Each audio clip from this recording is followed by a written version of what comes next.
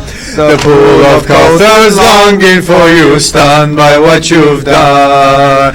Ya Rab, Ya Rab, Karbala is calling you and martyrdom has come. The pool of Kauthar is longing for you, stunned by what you've done. The soldiers went out one by one, none will be left before it is done. Hussein looked at Ali Akbar and knew the time for him had come. He watched his son go out to die. He fought before his father's eye. He came back once before his death. The thirst was what he cried. But could it be that what he sought was just to say his last goodbyes? Not water cool, not for his throat, but for his Baba's Hussein's eyes. Oh Ali Akbar, let us see the face of truth and prophecy. Your smile's the universe to us, your eyes are paradise to me. But now his body lies there dead. Hussein, it's all just as he said. The one who looked just like Rasul, his turban's body on his head. The one who looked just like Rasul, his turban's body on his head. Ya Rab, Ya Rab, Karbala is calling you and martyrdom has come. The pool of Kauthar is longing for you, stunned by what you've done. Ya Rab, Ya Rab, Karbala is calling you and martyrdom has come. The pool of Kauthar is longing for you, stunned by what you've done. How did they strike those lips and hit, which spoke the truth, which cold and dead? Just like your father as a child, the unknown words of God had read. The Kaaba welcomed refugee, you named your son for him all three, and had you had 500 more, you would have named them all Ali. How could they leave you without clothes? How could they pierce young Ali's throat? How could they look at you and worse? How can I drink while you're in thirst? How can it be that you are real? This master is how we all feel. You taught in one day the Quran and the Torah and the Injil. You taught in one day the Quran and the Torah and the Injil. Ya Rab, Ya Rab, Karbala is calling you and martyrdom has come. The pool of Kauthar is longing for you, stunned by what you've done. Ya Hussein. Ya Hussein, salat. Allahumma salli ala Muhammad wa Husseina, wa Husseina, wa Husseina, wa Husseina, wa Husseina, wa Husseina, wa Husseina, wa Husseina, wa Husseina, wa Husseina, wa Husseina, wa Husseina, wa Husseina, wa Husseina. Night and day of our life are misery filled, gloom and doom are.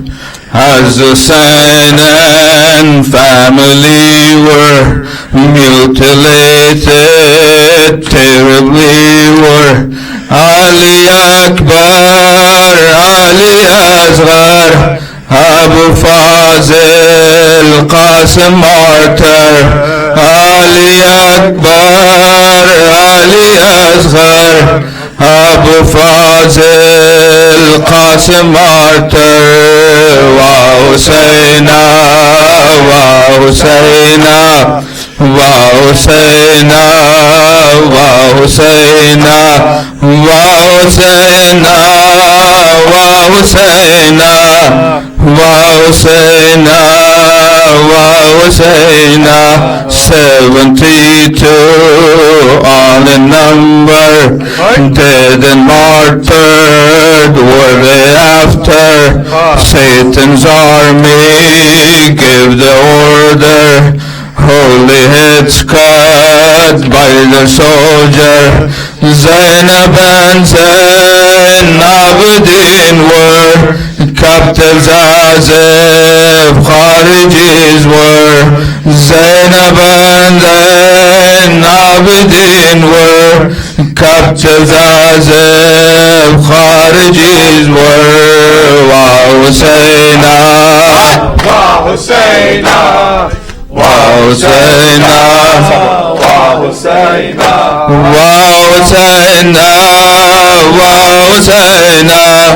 Wa Husayna, Wa Husayna. On the camel Abidin was, chained and wounded, feeble he was. Al-Zainab had to bear tribulations, fears and fear. Sayyib, she was known then, tortured and bent, all broken. Sayyib, she was known then, tortured and bent, all broken. Wa Husayna, wa Husayna, wa Husayna, Wa Husayna, wa Husayna, wa Husayna, wa Husayna. In this palace, tyrant Yazid showed no mercy, bastard indeed. Using a stick, he was beating. Hussein's head was Quran reading. Bibi Zainab, oh what a speech, made Yazid yell loud and a screech. Bibi Zainab, oh what a speech, made Yazid yell loud and a screech. Wa Husayna, Wa Husayna, Wa Husayna, Wa Husayna, Wa Husayna, Wa Husayna, wa Husayna, Wa Husayna. Karbala is like a beacon, leading mankind to the Eden. Doomed forever, people will be. Ignorance called, should humanity hasten Allah Almighty. Inqilab Imam Mahdi, hasten Allah Almighty. Inqilab Imam Mahdi. Wa Husayna, wa Husayna, wa Husayna, wa Husayna, wa Husayna, wa Husayna, wa Husayna. MashaAllah. Husayna, Wa Husayna. Salawat.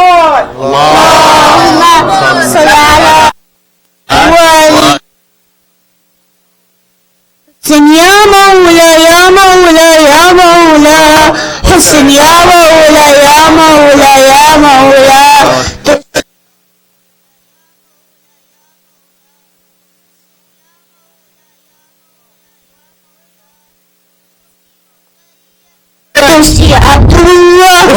We just need water, Father, some water. Where's your flag bearer? Where's your flag bearer? Son of Fatima, son of Fatima. Hassan ya Mawla, ya Mawla, ya Mawla. Hassan ya Mawla, ya Mawla, ya Mawla. Hassan ya Mawla, ya Mawla, ya Mawla. Hassan ya Mawla, ya Mawla, ya Mawla. Hassan's all alone. Sheikh Qasim has gone, Ali Akbar's gone, Abu Fadl's gone, even Abdullah, Hussein wa Waila, Hussein wa Waila, Hussein ya Mawla, ya Mawla, ya Mawla, Hussein ya Mawla, ya Mawla, ya Mawla, Hussein ya Mawla, ya Mawla, ya Mawla, Hussein ya Mawla, ya Mawla, ya Mawla.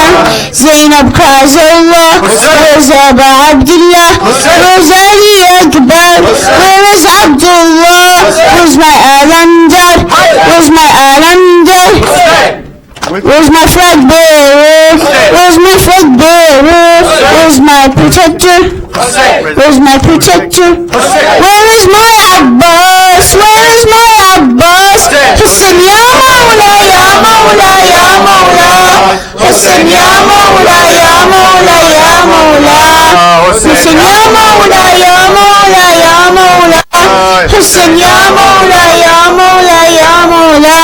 Now the tent's on fire, shackled Ruqayya, Zainab have you seen, Zain al-Abidin, Aaron locked in chains, Zahra cries in pain, my Hussein is slain, where's my Hussein, Hussein ya Mawla, ya Mawla, ya Mawla, Hussein ya Mawla, ya Mawla, ya Mawla, Hussein ya Hussein ya Mawla, ya Mawla, ya Mawla.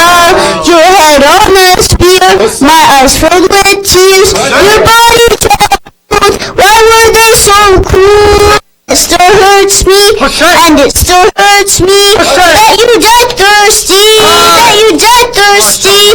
Hussein ya Mawla, ya Mawla, ya Mawla, Hussein ya Mawla, ya Mawla, ya Mawla.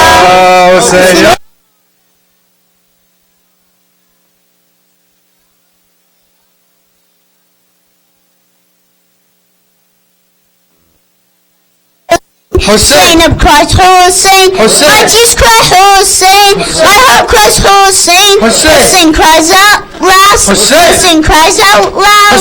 Where's my Abbas? Where is my Abbas? Hussein ya Mawla, ya Mawla, ya Mawla. Flag bearer, Hussein ya Mawla, ya Mawla, ya Mawla. Abbas flag bearer, flag bearer, flag bearer. Children cry in thirst, where is my Abbas? Abbas cries in pain, children I've been slain, I can't bring water for you Ruqayya, cries of Al-Atash, I am Abbas, I will bring water for Hussein's daughter, but they've ambushed me, they've ambushed me, Master forgive me, Master forgive me. Ya Mawla, ya Mawla, ya Mawla, Hussein ya Mawla, ya Mawla, ya Mawla, Hussein ya Mawla, ya Mawla, ya Mawla, Hussein ya Mawla, ya Mawla, ya Mawla. He won't quench his thirst, for Hussein comes first, with his arms cut off, still won't taste a drop, blinded by arrow, blinded by arrow. I cry in sorrow, I cry in sorrow, Hussein ya Mawla, ya Mawla, ya Mawla, Hussein ya Mawla, ya Mawla, ya Mawla, Hussein ya Mawla, ya Mawla, ya Mawla, Hussein ya Mawla, ya Mawla, ya Mawla.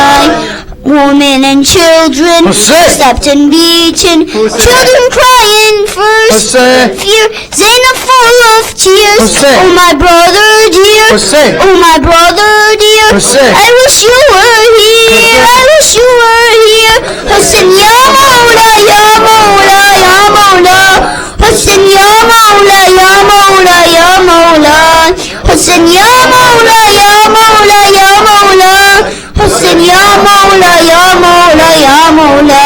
Saviors of Islam, I send my salam upon you, Master, when I drink water. All my love for you, all my love for you, and my life for you, and my life for you. I will beat my chest, I will never rest, I will give my life. I will sacrifice. In my life, your flag is raised high. In my life always, your flag is raised high. Listen, Ya Mawla, Ya Mawla, Ya Mawla. Abbas flag bearer, flag bearer, flag bearer. Listen, Ya Mawla, Ya Mawla, Ya Mawla. Abbas flag bearer, flag bearer, flag bearer. أحسنت. صلوات.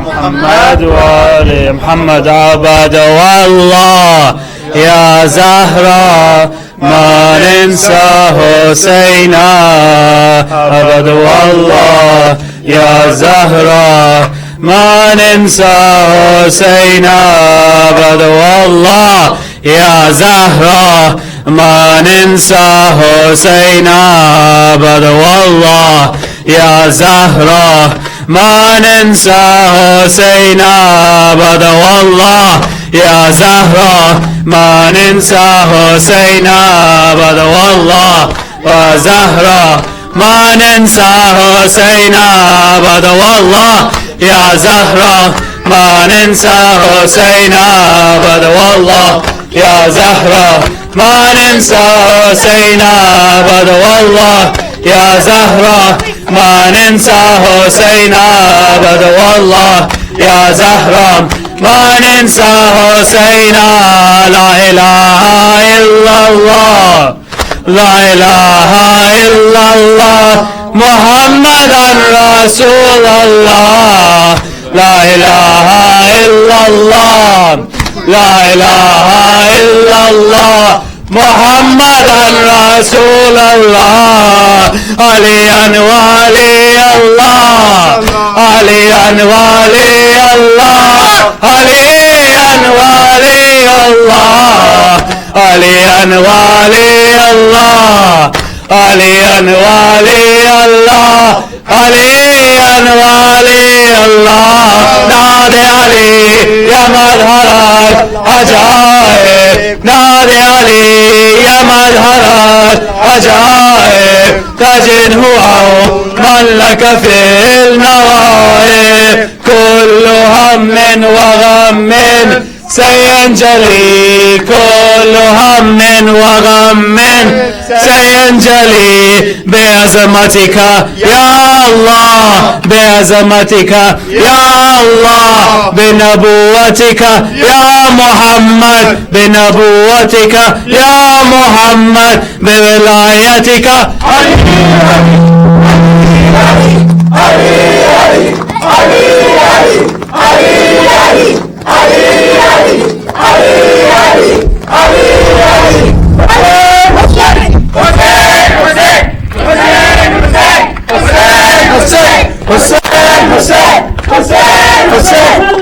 محمد وآل محمد